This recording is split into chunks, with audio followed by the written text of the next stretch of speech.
So tayo pong lahat ay manalangin. Pwede po ba tayong yumuko? Yes, Lord, marami pong salamat sa umaga pong ito. Lord, kami po ay lumalapit. Lord God, sa iyong presensya, Panginoon. Hayaan niyo po, O Diyos, na ang iyong mga salita, Lord God, ay maibahagi sa umagang ito. Lord, speak, for we, your servants, are listening. Illuminate your word, Lord. At yung purpose ng pagkakabigay mo, Panginoon, ng iyong salita, let it accomplish its purpose na kagaya ng ulan, Panginoon, na hindi bumabalik sa iyo, Lord God, nang hindi nangyayari ang iyong kalooban. Ganon din naman ang iyong salita. Salamat dahil hindi po ito babalik sa iyo, nang hindi din po ginagawa ang iyong kalooban, Panginoon, sa bawat isa sa amin. Lord, thank you. We have our Jehovah Jireh, Jehovah Rapha, Jehovah Nisi, Lord God. Thank you, Lord, sa bawat pangalan mo nakikilala ka namin, Panginoon. At nawa, Lord God, ang pagkakakilalang ito, Lord God, ay mag-lead sa amin, Lord God, into a deep reverence, Lord God, sa iyo. Thank you, Lord. Itago mo po ako sa iyong likuran, Panginoon. Hayaan mo pong ikaw lamang ang mahayag. In Jesus' name we pray, amen and amen. Okay, maaari mo pa tayong tumayo at basahin po natin ang salita ng ating Panginoon in reverence to God's Word. Tayo po ay tumayo. Ayan, sige po, basahin po natin Genesis chapter 16. Kung dala niyo po ang inyong Bible, maaari niyo pong basahin straight from your Bible. Ayan, pwede po bang basahin natin ng malakas? Come on, church. Ayan, now Sarai,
she answered. Then the angel of the Lord told her, "Go back to your mistress and submit to her." The angel added, "I will increase your descendants so much that they too will be numerous to count." The angel of the Lord also said to her,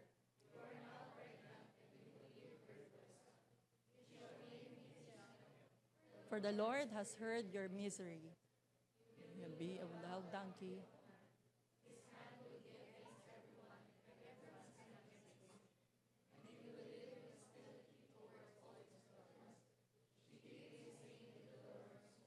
To her, "You are the God who sees me."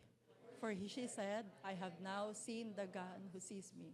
That is why the well was called Bil-Hai-Roi. It is still there between Kadesh and Bered. So Hagar,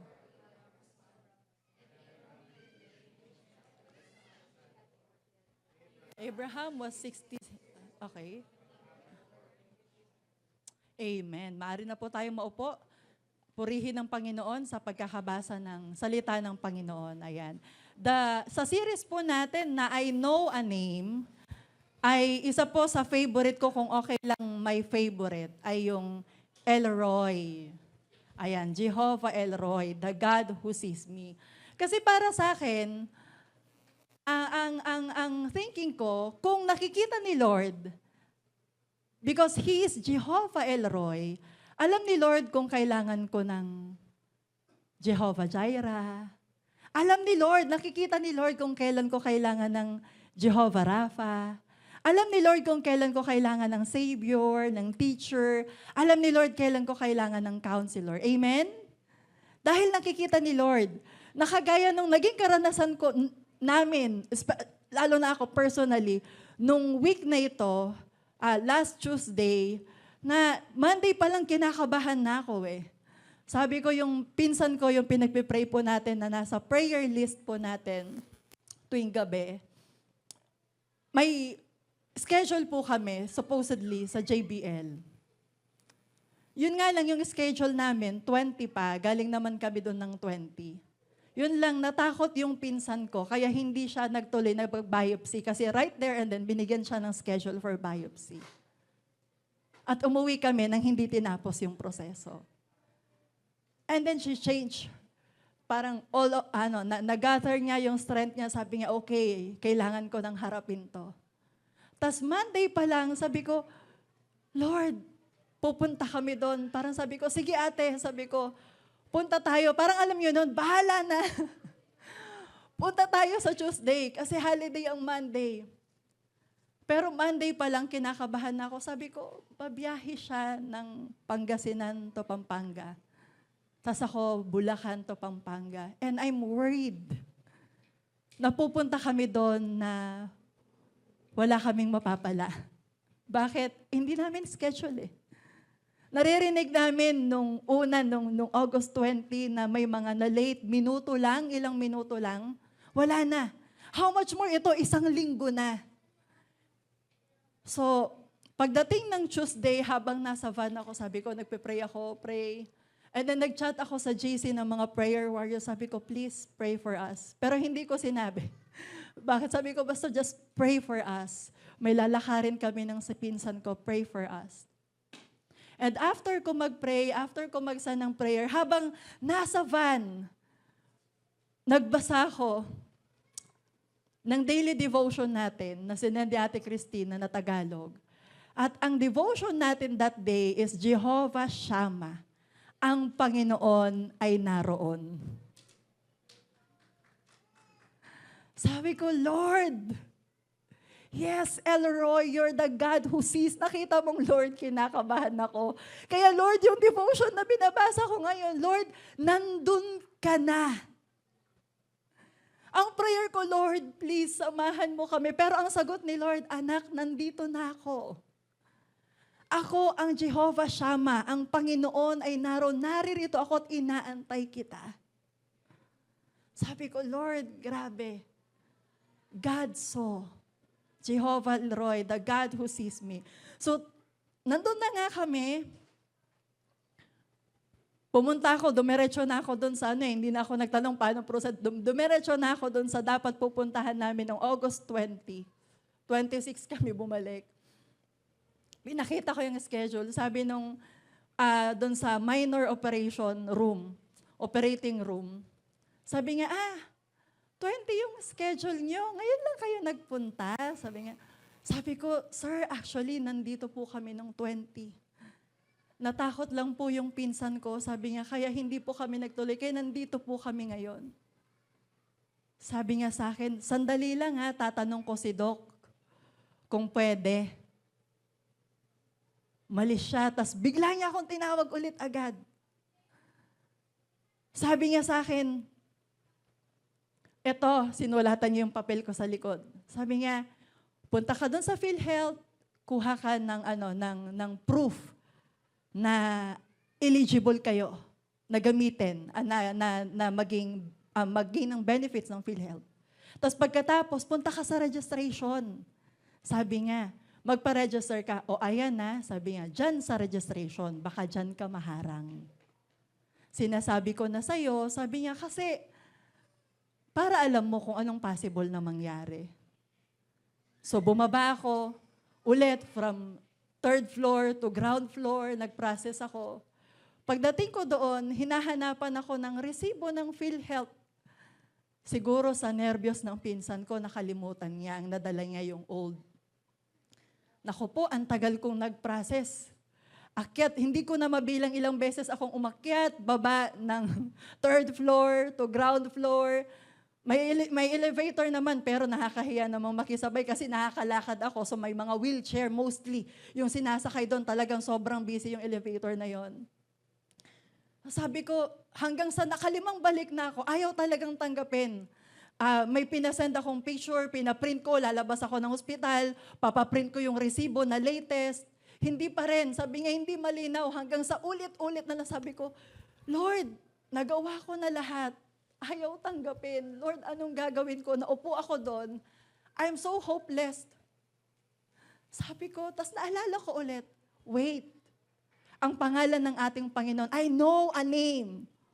Alam niyo, napakaganda na alam natin ang pangalan ng ating Panginoon. Sabi ko, Lord, Jehovah Elroy, I know a name, Jehovah Shammah. So ibig sabihin, Lord, nauna ka na, and Lord, you are the God who sees, then nakita mo, mangyayari to, Lord. Tanghali na, 9:30 ako nag-start. 1:30 na.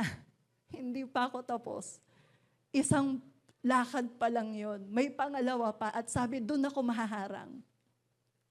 Sabi ko, Lord, nakita mo to. Then Lord, may plano ka. Lumapit ako ulit doon sa counter C. Sabi ko, Sir, nagawa ko na po lahat. Pinalahiwanag ko sa kanya yung sitwasyon ng pamilya. Sabi ko, Sir, ano po bang dapat nating gawin? Parang sinabi ko sa kanya, Sir, yung problema ko na kanina pa sumasakit yung ulo ko at tuhod ko. Kaayos, pwede bang problemahin mo na rin? Parang ganun yung sinabi ko eh. Ang malungkot pa, nung bago ako, nung unang pila ko sa kanya, yung dalawang sinundan ko, inis siya kasi makukulit. Sabi ko, naku naman. Bago makarating sa akin, nainis na siya. Sabi ko, alam niyo yan yung feeling na gano'n, alam mong, sandali, wala kayo dapat dito, dapat nung 20 pa eh. Sabi ko, bahala na, pwede niyang ikagalit na, abay, ewan ko sa'yo, problema mo yan, wag mo akong idamay. Pero alam mo, napatigil siya, tumahimik siya saglit. At habang tumatahimik siya, ako naman sa loob-loob ako nagpipray. Lord, nakita mo to, Lord, I will not let you go unless you bless me. Lord, hindi ko titigilan tong taong to unless you bless me. At sabi niya, kasi nakikiusap ako, pwede bang i-send ko na lang po sa inyo, i-email ko kayo po mag-print, baka mapalinaw niyo. Sabi niya, hindi talaga. Hindi malinaw yung picture ng resibo mo. Sabi ko, Lord, ano po bang dapat nating gawin? Sige na, problemahin mo na rin yung problema ko. Tapos sabi niya, sige, tatanggapin ko to, pero pag uwi mo, sabi niya, i-send mo sa akin yung malinaw na resibo. Yung malinaw. Nakahinga ako ng maluwag. Sabi ko, Lord, Jehovah Elroy, nakita mo to, Panginoon. And to cut the long story short, pagkakuha ko nun, sobrang bilis ng proseso kung gaano kinatagal. 9:30 to 1:30 sa isang cubicle. Yung sumunod na sinabing mahaharang ako, pagtanggap ng papel, sabi niya, pinapunta ka dito? Kasi nakita August 20. Sabi niya, opo, ma'am. Tapos, tatak. Okay, sige, akyat ka na. Sabi ko, Lord, grabe, pwede mong palapakan natin si Lord. And to cut the long story short, na-biopsy nga siya at umuwi kami nang merong nangyari dahil merong ginawa si Lord because the Lord is Elroy, Jehovah Elroy, the God who sees. Amen? Ang binasa po natin ay si Hagar. Nakakatuwa ang pangalan na Jehovah Elroy o Elroy kasi galing siya sa isang servant, Egyptian servant na hindi kilala. It's a nobody. In fact, nung pinag-uusapan siya ni Abraham at ni Abram at ni Sarai, hindi binanggit yung pangalan niya sa usapan. Ang nagbanggit ng pangalan niya ay si Moses.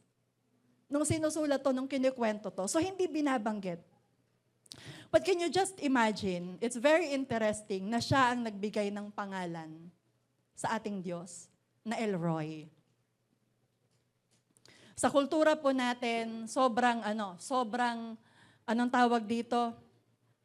Sobrang hindi okay yung kultura na yun. Hindi natin tanggap na yung isang prominenteng tao ay papangalanan ng hindi kilalang tao, lalo na ng isang kasambahay.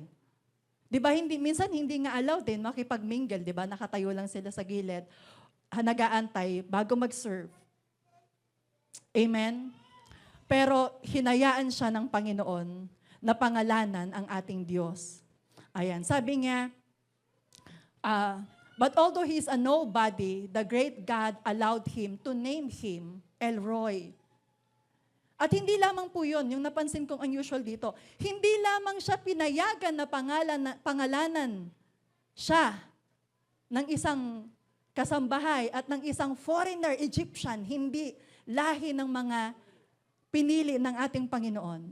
Binigyan pa siya ng special place sa Bible. Genesis chapter 16 and Genesis chapter 21. Nabanggit pa yun sa Bible. Sinama pa siya sa kwento na ating pinag-aaralan ngayon. Sabi po sa John chapter 20 verse 30, marami pang mga himalang ginawa si Jesus na nasaksihan ng mga alagad na hindi nakasulat sa aklat na ito. Imagine, ang dami-daming miracles, signs, and wonders na ginawa ni Lord na hindi sinama sa Bible, pero si Hagar sinama. Hindi ba pwedeng, hindi naman kasi importante masyado si Hagar. Huwag na nating isama sa kwento, tanggalin natin sa Bible para bigyan natin yung space, yung mga matitinding himalang ginawa ni Lord. But why did God give Hagar a space, a place in the Bible? Ito po ay para po sa ating lahat. God allowed Hagar to be part of the story of His name El Roy dahil number one, God wants to heal your pain or our pain of being invisible or unseen. Gustong pagalingin ni Lord yung nararamdaman mo that you are unseen, that you are forgotten, that you are rejected, na wala kang halaga. Si Hagar ay isang servant at nandun siya kay Sarai. Kung anong kailangan ni Sarai, naandun siya. Not by choice, siguro, kasi servant siya. Ayun, pero nandun siya nung kailangan siya ni Sarai. And I assume, sa kwentong to, ay maganda siya. Maganda si Hagar. At sa tingin ko, sa mga servants, female servants ni Sarai, siya ang isang reliable. Bakit? Siya ang pinili ni Sarai na ibigay kay Abram, kasi wala pa siyang anak, upang magbuntis ng anak na para sa kanya. Imposible naman ang piliin ni Sarai ay hindi maayos, tama? So nag-usap nga ang mag-asawang Abram at Sarai nang walang consent ni Hagar. Wala siyang boses. Parang hindi siya nag-i-exist. Nandun siya, pinag-uusapan siya yung topic, may papagawa sa kanya, pero hindi man lang siya tinanong, Hagar, okay lang ba to sa'yo? No. She was not even given a voice. Genesis chapter 16 verse 2, sabi po dito, so she said to Abram, the Lord has kept me from having children. Go and sleep with my slave. Perhaps I can build a family through her. Abraham agreed to what Sarai said. Napansin nyo? Abram and Sarai, pero nasan si Hagar sa usapan? Wala. Hindi siya kasama doon. Hindi siya kasama doon. Hindi siya tinanong. At kahit tanungin man siya, wala din siyang magagawa. Bakit? Wala siyang karapatan sa sarili niya. Dahil yun yung slave noon. Pansinin nyo, ang term na ginamit is she owned. So nabibilang sila bilang isang gamit, kagaya ng I owned.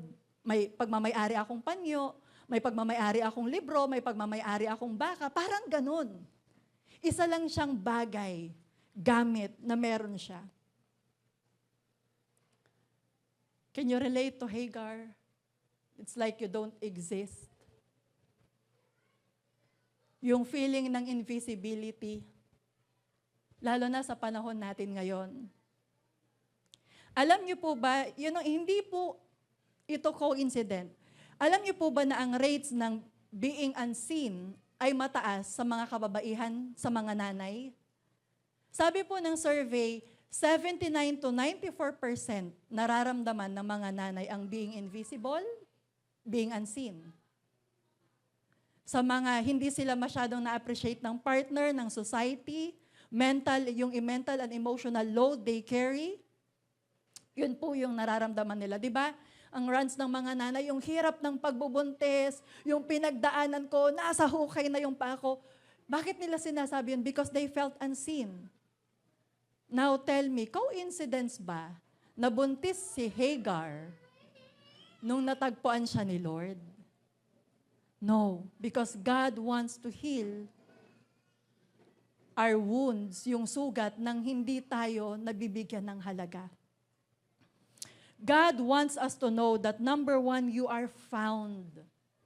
You are found. Natagpuan ka ng Panginoon, anak, you're not invisible. I found you. Nakita kita. Nahanap kita. Verse 7, sabi niya, the angel of the Lord near spring in the desert. Sabi nga, the angel of the Lord found Hagar near spring in the desert. It was the spring beside the road to shore. And he said, Hagar, slave of Sarai, where have you come from? Saan ka galing at saan ka papunta? Wow!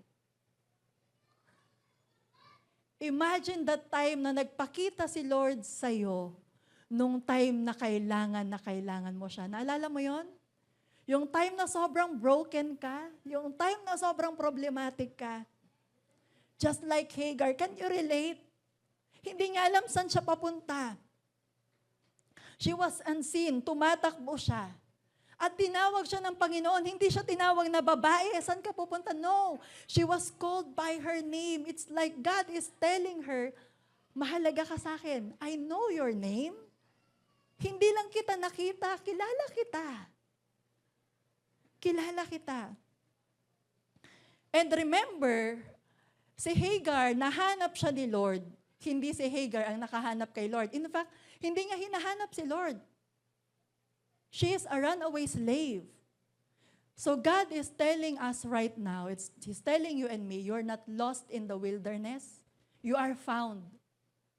Kung feeling mo lost ka, mga estudyante, sa dami ng requirements, quiz dito, quiz doon, assignment dito, assignment doon, project dito, project doon, PETA, sabay-sabay, or sa mga young professionals, maraming demand sa'yo, maraming pressure, o sa mga magulang. Remember, God found you in that wilderness. And God is more than willing na katagpuin ka dun sa wilderness kung saan ka na-stuck. Saan ka na-stuck ngayon? Baka hindi mo lang naririnig, God is calling you. God is there. Nandun si Lord. Sabi ni Lord, I found you, anak. Oh, nakita kita, andito ka anak. And I got you. Number 2, letter B, you are heard. Narinig ng Panginoon. Naririnig ka ni Lord. Yung akala mo mag-isa mong umiiyak sa kwarto, yung mga time na sinusubsob mo, naalala mo yun, sinusubsob mo yung mukha mo sa unan, tas doon ka umiiyak, doon ka sumisigaw kasi hindi mo na kaya yung pain. Naalala mo yung time na yon? O pwedeng kanina lang, o pwedeng kagabi lang, o pwedeng last week lang, o pwedeng taon na yung nakalipas, pero naalala mo ba yon? When you were crying to the Lord and the Lord heard you. Verse 8, sabi nga, Hagar, slave of Sarai, where have you come from and where are you going? Sabi nga, I am running away from my mistress, tumatakbo ako sa aking mistress. Then the angel of the Lord told her, go back to your mistress and submit to her. And the angel added, I will increase your descendants so much that they will be too numerous to count. And the angel also said to her, now, ngayon, buntis ka. Sabi nga, you are pregnant. Sabi nga, I will increase your descendants so much that they will be too numerous to count. The angel of the Lord also, sabi nga, you shall name him Ishmael, for the Lord has heard your misery. Narinig ni Lord yung pag-iyak mo. Finally, sabi ni Hagar siguro, no, may nakarinig sa akin. Finally, may nakarinig ng paghihirap ko. Finally, may nakarinig ng pagnangis ko. Finally. Can you relate to Hagar? Yung wala kang boses. Yung mga time na hindi ka pa pwede magreklamo sa opisina, kailangan sunod lang. Yung hindi ka na makahinga sa school, kung teacher ka, tas hindi. I-submit mo siya. Kailangan, dapat. Hindi. Kailangan pa, the Lord our God heard your silent cries. Narinig ni Lord lahat ng panalangin mo, narinig ni Lord ang pagnangis mo. Walang nakalagpas sa tenga at mata ng ating Panginoon. Sabi po sa Psalms 34 verse 17, the righteous cry out, and the Lord hears them. He delivers them from their troubles. Yung time na umiyak ka, narinig ni Lord yon. And the Lord delivered you, or the Lord will deliver you kung you are going pa sa lugar na yon. Psalms 55 verse 17, evening, morning, and noon I cry out in my distress, and the Lord hears my voice. Okay lang magnangis. Sabi nga ni Pastor, may kausap kami kahapon, sabi niya, okay lang na hindi sa lahat ng oras bilang Christian, okay ka. Okay lang umiyak. Okay lang maramdaman ang mga to. Knowing that the Lord has heard it all. Third, you are seen, you are noticed. Genesis chapter 16 verse 13, she gave this name to the Lord who spoke to her, you are the God who sees me, for she said, I have now seen the one who sees me. Sa panahon natin ngayon, sobrang madaling maging unseen. Tama? Sa messenger, no, madali kang ma-unseen. May suggestion pa nga sa messenger eh. I-ignore mo, we will not notify them that you ignored them. Restrict them. We will not notify them that you restrict them. Napakadaling ma-cancel sa panahon ngayon. Napakamadaling ma-block sa panahon ngayon. Ganun lang kadali. Pag tumatawag, shh, shh, shh, shh, shh, wala na. Pero sa panahon na napakadaling ma-cancel at ma-block, sabi ni Lord, I see you. Nakikita kita. Kailan niyo po napansin ang mga tatay sa bahay? Yung mga panahon na tahimik sila. Yung mga panahon na parang tulala. Natanong niyo ba sila, tay, okay ka lang? Are you okay? And God is telling to the fathers, anak, I saw you. Nakita ko yung bawat pag-alis, bawat pag-iyak para magsakripisyo para sa pamilya. Anak, nakita ko yan. Sa mga kalalakihan, yung hirap para mag-provide sa family, I saw that. You are not invisible in the eyes of the Lord, you are seen. Sa mga nanay, yung pagod yung nararamdaman nilang, sandali, parang mga nanay ngayon, planchadora, mamaya labandera, tapos susunod planchadora, tapos kusinera, ganun. Yun yung mga rants ng mga nanay. Pero sabi ni Lord, anak, hindi man nila napansin na, ay wow, nalabhan na yung damit ko. Hindi man nila nasabing, thank you, the Lord sees. Nakita ni Lord yun. And sabi ni Lord, anak, I'm so proud of you. The Lord sees that. Nakita din ni Lord yung mga add to cart mo sa Shopee na inaantay mo, hindi mo ma-check out kasi mahal. Inaantay mo yung 99, baka sakali mag 90% off. Di ba? Yun yung mga inaabangan ko, 90% off eh. Mga 80%, mga ganon. Sabi ni Lord, nakita ko din yan, anak. Ako bahala dyan. Ako bahala dyan. Sa mga Gen Z, Gen Alpha, sila yung isa sa mga nagsasuffer ngayon. Nakakaiyak yung sitwasyon ng ating bansa. Hindi pala tayo mahirap. Sobrang yaman pala nating mga Pilipino. Ninakaw lang sa atin yung kayamanan na yun. And it's so painful, so devastating. Iniyak namin ni Lord yun sa panalangin this week. Yung nangyayari. Bakit? Because of that corruption, because of that sin, ilan bang mga nanay ang tatay ang nawawala sa pamilya na pwede namang isa lang sana? Na pwede namang hindi na siguro mag-abroad ang tatay o ang nanay, pwede na dito sa Pilipinas magtrabaho, kaya nang ma-provide ng ang kailangan ng pamilya. Kung maayos lang yung sistema. Pero ilang anak yung naiwan. Come on. As Christians, dapat aware tayo and we should. Dapat mag-lead ito sa galit. Galit na nagli-lead sa hindi sa rally, kundi rally sa prayer that you will fall. We will fall on our knees. Lord, hindi na to tama. Ilang Genesis ang feeling nila unseen. Akala natin, iba na kasi sila na ngayon. Nasa cellphone sila palagi. Nagkukulong sa kwarto, hindi nagsasalita, hindi nakikipag-usap. No! May nangyari sa kanila nung time na nagtatrabaho tayo. At naiwanan natin sila. They are trying to figure things out on their own. Ilang taon ba ang mga bata ngayon na naiiwan? On their own. Dahil pareho ang magulang ay nagtatrabaho. I'm not saying wag tayong magtrabaho, but what I'm saying is, there's a child that's being neglected and unseen. And mga kabataan, mga anak, the Lord found you and the Lord sees you. At nais ni Lord i-heal, paghilumin yung naramdaman nyo na yon. You are found, you are seen, you are heard by our Lord. And going back to the text, balik tayo sa text. Genesis chapter 5, sabi nga, then Sarai said to Abram, you are responsible for the wrong suffering I'm doing. Sabi nga, Abram, kasalanan mo to eh.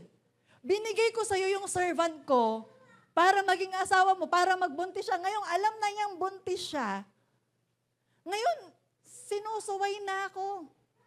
Sabi niya, nagkasisihan na, mga husbands and wives, pag meron kayong napag-agrihan na desisyon at sumablay, pwede ba sabihin niyo kung katabi niyo, walang sisihan. Ayan, nag-agree tayo eh. Di ba? Nag-usap tayo. Okay, walang sisihan. Okay? So ituloy natin, verse 6. Your slave is in your hand, Abram said. Do with her whatever you think is best. Sarai mistreated Hagar. Grabe yun yung best na naisip niya, no? Yung parusahan si Hagar. That's her best. Di ba? So she fled from her. Then the angel of the Lord found Hagar near spring in the desert. It was the spring beside the road to shore. And he said, Hagar, slave of Sarai, where have you come from and where are you going? Anong sagot ni Hagar? I am running away. Tumatakas ako kay Sarai, she answered. Then the angel of the Lord, si Lord mismo ang nagsabi nito, sabi niya, go back to your mistress and submit to her. Wait, what? Lord, nakita mo, narinig mo, Lord, minamaltrato ako ni Sarai. Pinapahirapan ako. And then, God's answer is, go back, balik, submit. Magpasakop ka kay Sarai.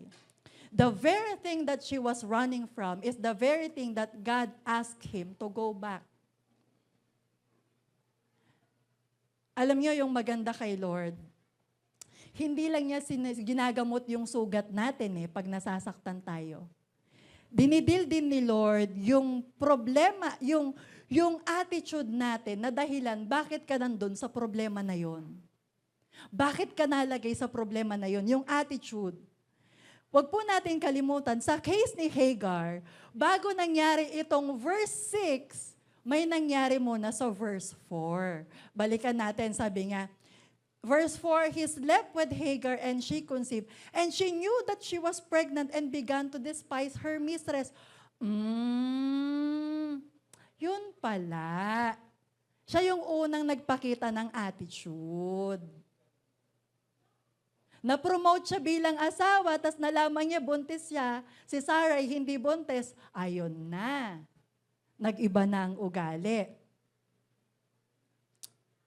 You know, our God is so good that He will comfort our pain and also confront our problematic attitude. Ang galing ni Lord, di ba? Lahat po tayo may attitude. Ba't parang ganun yung tingin nyo sa akin? Parang ako lang yung may attitude. Basta ako, umaamin ako dito sa harap, ha? May attitude din ako, yes. Yung katabi mo, ewan ko lang kung kailan naamin yan. Basta ako, umamin na. Okay? Lahat po tayo attitude. Yes, masungit yung boss mo. Yes, pangit yung ugali niya. Walang consideration. But remember, Jehovah Elroy, the God who sees. Nakita ni Lord yung bawat pag-irap mo sa likod ng boss mo. Nakita ni Lord yon. Sabi nga, Lord, hindi mo kilala tong asawa ko eh. Di marunong makinig. Sabi ko, nakita ko kanina. Kung pwede mo lang betchinin, binetchin mo na. Nakita ko yon. Sabi ni Lord, I'm Jehovah Elroy. Sabi nga, Lord, hindi mo lang alam yung ugali niya. Talaga, hindi okay. Gusto mo nang mag-resign, no? Gusto mo na iwan. Sabi ni Lord, no. Go back. Submit to her. Sabi nga, Ishmael, the Lord has heard. Narinig ko lahat ng sinabi mo laban sa kanya, sa kanyang likuran. Narinig ko yun. I heard. Dahil ako ay Diyos. Pwede bang palapakan natin si Lord? Jehovah Elroy, the Lord saw it all, the Lord heard it all. At dahil mahal tayo ni Lord, mahal ka ni Lord, hindi niya hahayaang hindi ibilyon sa atin. Minsan pag umiyak tayo kay Lord, masakit. Gusto natin ihil lang tayo. Pero sabi ni Lord, anak, may attitude ka din. Okay? Kapag kapag mabigat yung relationship, minsan ayaw mo na. Sabi ni Lord, go back. Go back. Kapag mahirap yung business, gusto mo magpalit naman. Sabi ni Lord, go back. Go back. Kapag mahirap na yung course, mag-shift ka na naman. Sabi ni Lord, anak, 5 mo na yan. Go back. Go back. Kapag mahirap na sa trabaho, kinokorek ka na, magre-resign ka. Sabi ni Lord, go back. Balik. You will never be proud sa mga problemang tinakasan mo at hindi mo hinarap. C.S. Lewis said, it is when we are in the midst of great struggle that we must trust the most. May struggle ba? Lord, ayoko mag-submit. No! Lord, no! Ayoko. Pero sabi ni Lord, go back. Our Jehovah Elroy saw something in you that you did not see and you must trust Him even when it's hard. May nakita si Lord sa'yo na hindi mo nakikita.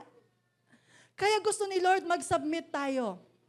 Genesis chapter 16 verse 10, the angel of the Lord added, I will increase your descendants so much that they will be too numerous to count. Hagar only saw her pain. Nakita lang niya yung pain niya. But the Lord saw her pains and showed her her potential and her problem. Parang sinasabi ni Lord, okay anak, nakita ko, narinig ko, nasaktan ka. Kaya ka nagnangangis. But look, this is your potential. Nakita mo ba yung potential mo? Buntis ka ngayon and I will increase that.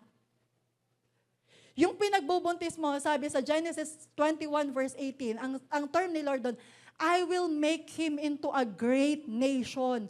Meaning you are pregnant, buntis ka, with a nation. Hindi lang siya bata. You are carrying a great nation inside of you and that's your great potential. But your problem is, sabi ni Lord kay Hagar, yung potential na yan ay sisirain ng attitude mo. Pwede bang sabihin mo sa tabi mo, alam mo ang tindi ng potential mo eh. Sabihin mo, bilis. Alam mo ang tindi ng potential mo eh. May attitude ka lang. You know?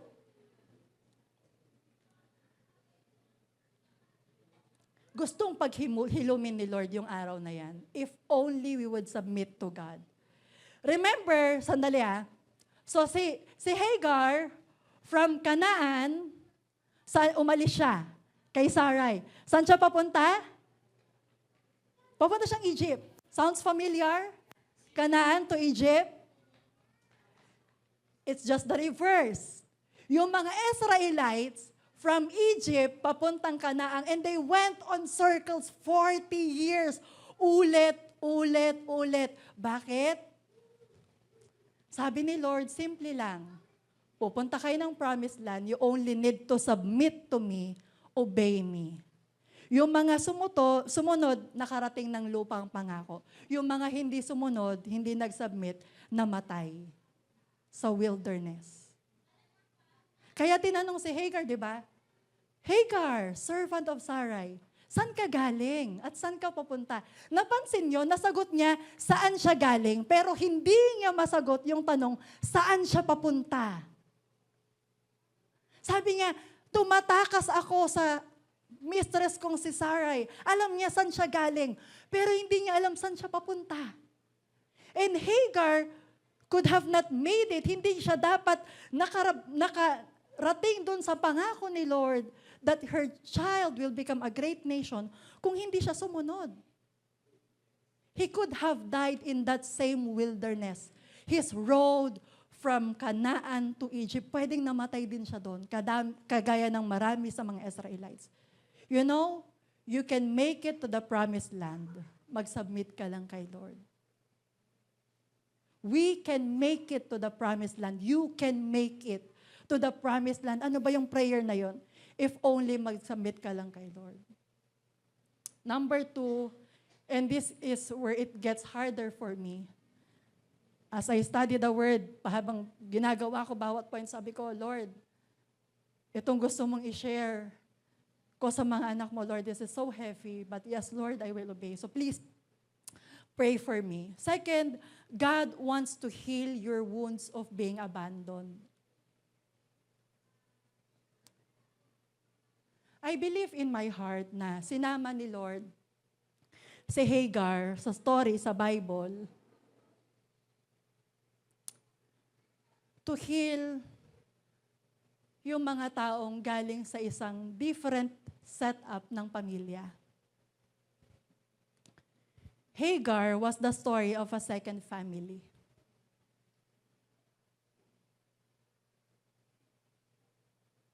Si Hagar ay hindi kasama sa covenant family. The covenant family is Abram and Sarai. So si Abram and Sarai, nagpo-fall sila sa category natin ngayon na legitimate family.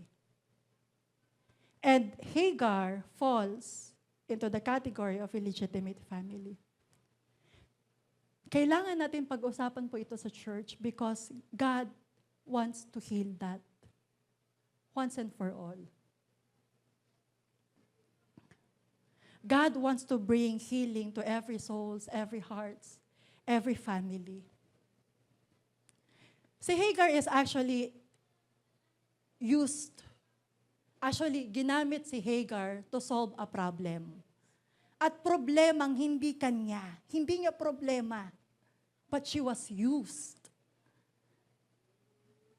May problema si Sarai, hindi siya magkaanak.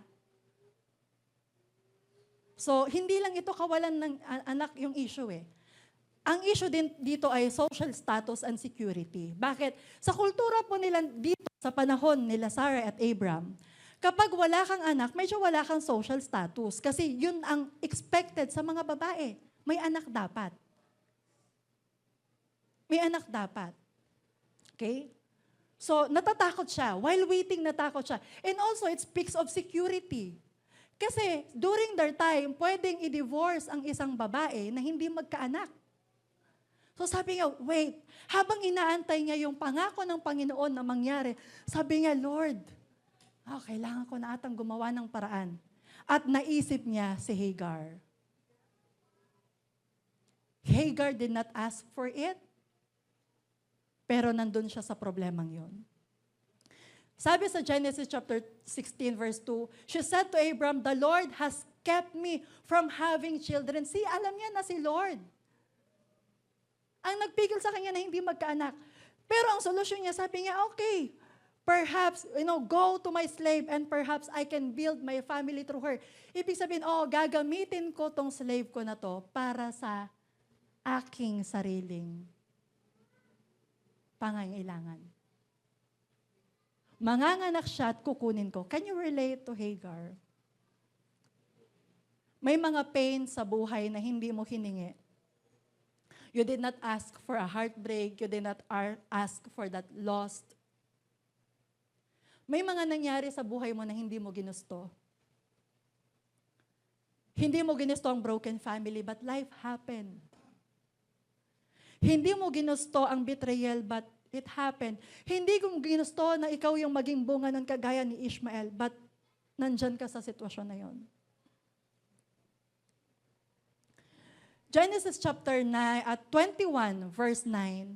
Minsan nakikipaglaro kay Isaac si Ishmael, ang anak ni Abraham kay Hagar na taga-Ehipto. Nang makita ni Sarah, sinabi niya kay Abraham, "Palayasin mo ang alipin na yan at ang kanyang anak sapagkat ang anak ng aliping iyan ay hindi dapat makibahagi sa mamanahin ng anak kong si Isaac." Labis itong ikinalungkot ni Abraham sapagkat anak din niya si Ishmael. Verse 14, jump tayo. Madaling araw pa lamang ang mag-inay ihinanda ni Abraham ng baong pagkain at inumin. Ipinapasan ni Abraham ang mga ito kay Hagar at ang mag-ina ay kanyang pinaalis. Nagpagala-gala sila sa ilang ng Beersheba. Nang maubos ang dalang tubig, iniwan ni Hagar ang kanyang anak sa ilalim ng isang mababang punong kahoy. At naupo ng may 100 metro mula sa kinaroroonan ng bata at sinabi sa kanyang sarili, "Hindi ko matitiis na makitang mamatay ang aking anak samantalang nauupo siya. Siyang nag-iisip, umiiyak naman ang bata." Are you that wife that was abandoned? Are you that husband that was abandoned? Kasi sa kultura natin na yun, hindi lang naman mga babae ang na-abandon at nabebetray. Lalaki din. Let's be balanced. Are you that child na hindi napili? Regardless if you are the first or the second family, sino may kasalanan, the issue is there's abandonment. Ikaw ba yung dahil na tinalikuran ka, wala kang plano kasi hindi mo naman alam paano mo haharapin to? Para kang palabay-labay na, Lord, you have no plans, nowhere to go, no one to run to, no one to cry to, nothing, wala lahat. Ni pagkain, wala sila. That wounds of abandonment that made you bleed or makes you bleed. Balikan pa natin sandali. Habang dinidig natin to, balikan natin, natanong nyo ba, paano napunta si Hagar kay Sarai? Genesis chapter 12, atras tayo ulit. Genesis chapter 12, verse 10 to 20, wala na po dyan. Nagkaroon ng tagutom sa Kanaan. So napilitan ngayon si Abraham na bumaba sa Egypt. Dahil may pagkain doon eh. Okay? So bumaba sila ng Egypt, kasama niya si Sarai. At sinabi niya kay Sarai, "Napakaganda mo." Pag nakita ng mga Egyptian na maganda ka, papatayin nila ako, bubuhayin ka nila. Sabihin mo, kapatid mo ko, para buhayin nila ako. At nangyari nga iyon, pagdating nila doon, nakita ng mga kawan, "Uy, ang ganda, grabe. Pang Miss Universe." At binalita yun kay Pharaoh, "Napakaganda po nung foreigner na dumating." At kinuha siya ngayon. At dinala sa Pharaoh. While Abraham, upang maging asawa ni Pharaoh, dinala siya sa bahay ni Pharaoh. Habang si Abraham naman, Genesis chapter 12 verse 16, open your Bibles. Sabi po dito, Genesis chapter 12 verse 16 ata to, or 6. Sabi nga, "He treated Abraham well for the sake of Abraham for her sake. He treated Abraham well for her sake, paalang-alang kay Sarai. And Abraham, so si Pharaoh, binigyan niya si Abraham ng donkey, ng male and female servants and camel. Note, male and female servants. Kasama doon si Hagar. Kaya siya napunta kila Sarai. And then fast forward ulit to verse 16. Yun yung bilang kapalit eh. Imagine that feeling of abandonment, of pain kay Sarai, na inabandon na siya ng asawa niya, na para iligtas yung kanyang sarili. Can you imagine that, women? Mga kababaihan, na para masecure yung sarili niya, para mabuhay ako. Go. Ikaw na, asawa ka na lang ng Pharaoh. Imagine. Imagine yung takot niya. Habang dinadala siya doon, ano kayang gagawin sa akin? Hindi lang naman makikipagkwentuhan si Pharaoh sa kanya, di ba? Hindi ganon. So imagine yung takot. And then chapter 16, binigay ni Sarai si Hagar kay Abraham for her advantage. Same old pattern. And chapter 21, sabi ni Sarai, palayasin mo ang alipin na yan at ang batang iyan. You know that cycle of abandonment? Inabandona mo ko, I was wounded. Nasugatan ako. So ngayon, eto si Hagar, gamitin mo rin kasi ginamit mo ko para maligtas ka. Para magkaroon ka ng mga yan. Para iligtas mo ang buhay ko. Ngayon, ginamit niya si Hagar. At nung natapos na, okay, abandonahin mo sila ngayon. Imagine. Tapusin na po natin itong cycle nito ngayon. Let it end with you. Hindi ko alam what is the story of your family, but let it end right now. Let God heal you. Hayaan mong paghilumin ka ni Lord na hindi na ito maumulit.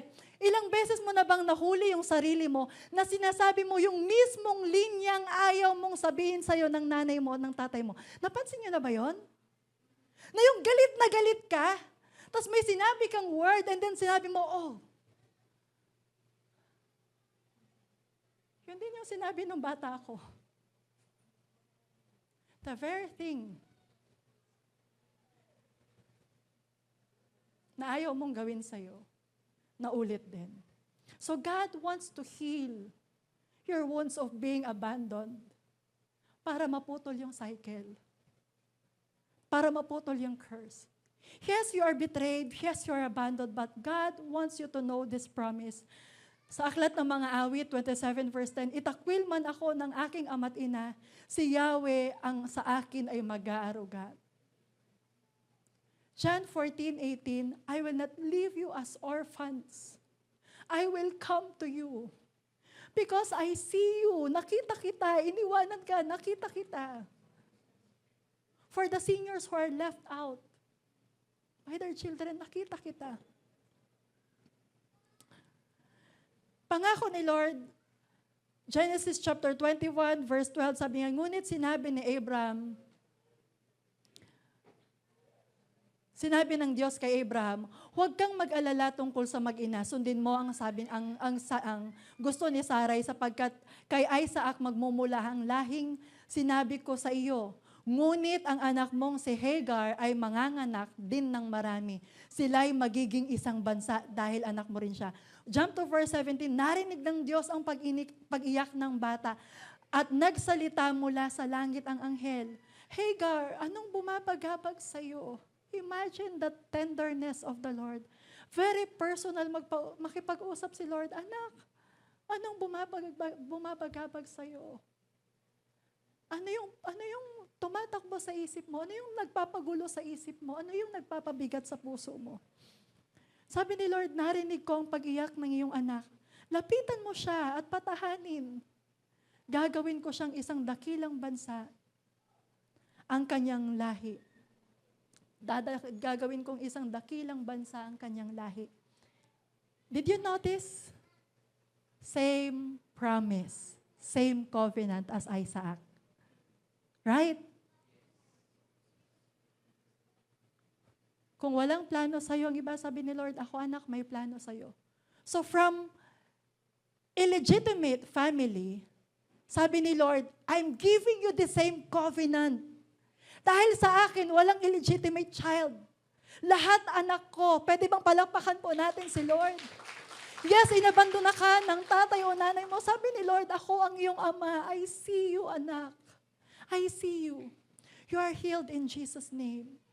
Jehovah El Roi, may Diyos na nakakakita sa atin. Ngayon bilang response, ang tanong, nakikita mo din ba si Lord na kumikilos sa'yo? Do you see Him? Aware ka ba? Nakikita mo bang pagkilos ni Lord? Sabi po sa Genesis chapter 16 verse 13, she gave this name to the Lord who spoke to her, you are the God who sees me. For she said, I have now seen the God who sees me. Ngayon, nakita ko na yung Diyos na nakakakita sa akin. And what a joy to see the one who loved her, the one who blessed her, the one who healed her.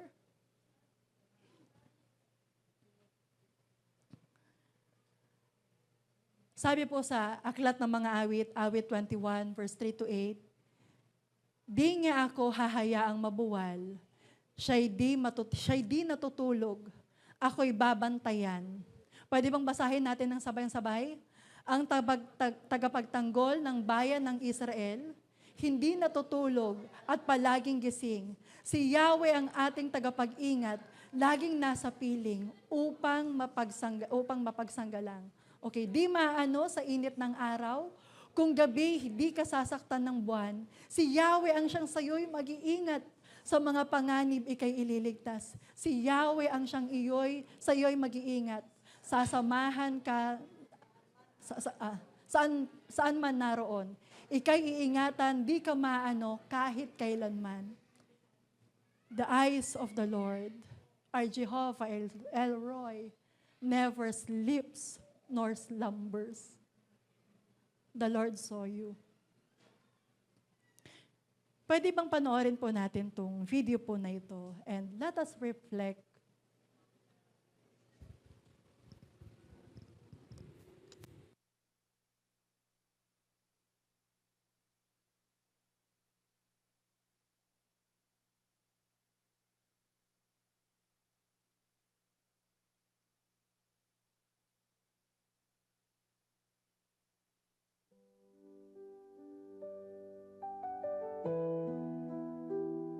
She walked alone in the desert land, rejected, forgotten, with no place to stand. Tears in her eyes, nowhere to go, but you saw her pain and you made it known. No tear unseen, no cry ignored, your love restores, my heart is yours. El Roi, you see me in my sorrow, you redeem me in the wilderness, you call my name. You are near, you never change. Hagar wept in her despair, cast aside but you were there. You sent a promise, gave her hope, a well of life, your love outpour. You saw her pain, you heard her cry, you spoke a word, restored her life. And now I know I am not alone. You are the Elohim who leads me home. El Roi, Adonai,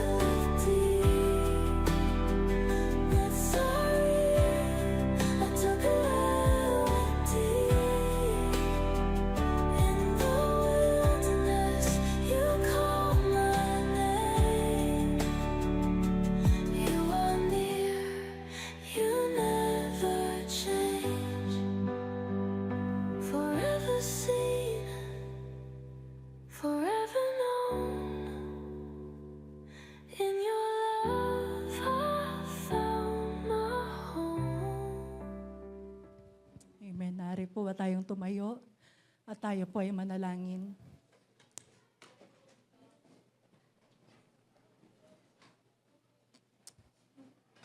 Come on, ipikit mo ang iyong mga mata. If you heard God's call, narinig mo ang boses ng Panginoon, tinatawag ang iyong pangalan. Come on, respond to the Lord. Yes, Lord, marami pong salamat sa araw na ito. Salamat, Panginoon, sa lahat ng oras, sa lahat ng pagkakataon. Lord, you see us. Elroy, you see us. Nakita mo lahat ng pagnangis. Bawat ama, ina ng tahanan, bawat anak, bawat pamilya. Lord, I pray. Lalo ka pong magpakahayag sa buhay ng bawat isa.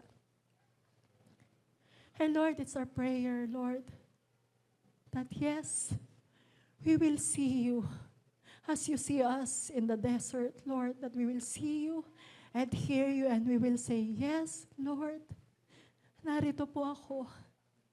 Lumalapit sa iyo. Pinili mo ako, Lord, pinipili kita. That's our prayer, Lord. And Lord, I pray sa bawat member ng family na naririto ngayon. Lord, ikaw po ang higit na nakakalam ng sitwasyon ng bawat isa. Ano yung pinagdaanan nila? Saan sila naroroon ngayon? I just pray, Lord. Holy Spirit, I pray. Yes, Holy Spirit, minister your healing right now. Heal that wounds of being unseen, being invisible.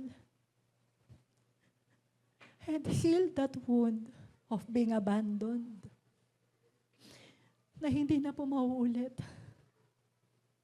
Knowing that we have a Father who received us